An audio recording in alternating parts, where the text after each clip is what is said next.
2012 was released last November after what seemed like years of teasers and trailers. Eventually, the movie went on to gross over $800 million worldwide. The plot to this one is real simple. In the near future, solar flares from the sun are melting the Earth's inner core, causing massive earthquakes, continent-sized tsunamis, all of which are wreaking spectacular havoc and death on Earth's puny inhabitants.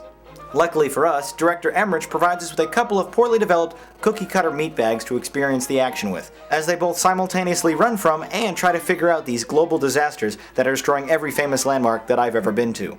The notable exception, however, was Woody Harrelson's character as the whack-job conspiracy theorist and pirate radio DJ that ends up being correct about all of that end-of-the-world nonsense. And as useless as it is, the story and explanation behind 2012 is decently believable. The action and escapes the main characters make, however, are anything but. Suspended disbelief is required for any film like this, and I'm okay with John Cusack outrunning a pending natural threat in an airplane, but when that same sequence is unbelievably repeated another 2 times, and a 3rd time in an RV, you start to lose faith in whatever reality this movie was hoping to create.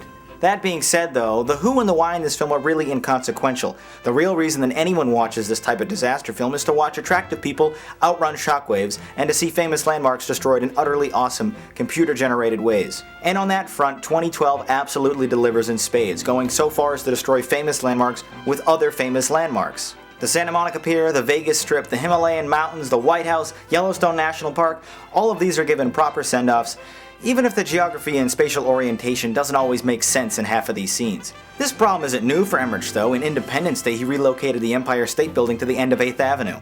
And in 2012 he decided to relocate hotels on the Las Vegas Strip. It was bothersome if slightly distracting at times. The film's middle act definitely tends to drag as it's just one suspense-filled disaster sequence after another, with very little time given to character development or even dialogue. Mixing elements from Titanic to Poseidon Adventure and all of Emmerich's previous films, 2012 finds its climax late, and surprisingly it doesn't disappoint.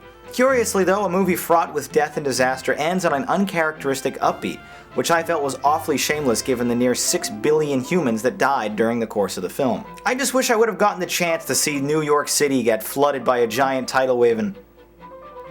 Oh, he's already done that movie? Oh, well. In that case, that's what I thought about 2012. Now let's take a look at the YouTube comments. The Cat, Owl, and Bat wrote, an action-packed movie with great special effects and graphics. It had gore, suspense, and thrill in almost every scene, though it failed to fully develop the characters or have an easy-to-understand plot or story behind it, if any at all. 7 out of 10. RHN94 wrote, great special effects and CGI, but it had a loose storyline. I watched it hoping for a lot more, but came out disappointed.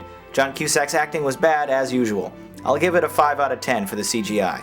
Okay, now that we both shared our thoughts, let's fire up the Rate-O-Matic to see how 2012 ranked.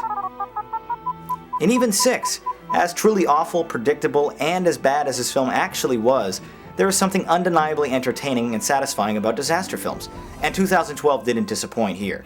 It thoroughly entertained me for the full 3 hours. With a better plot and some fleshed out characters though, this film could have been a lot better, even on par with Independence Day, a film by Ronald Emmerich that to this day is still one of my favorites.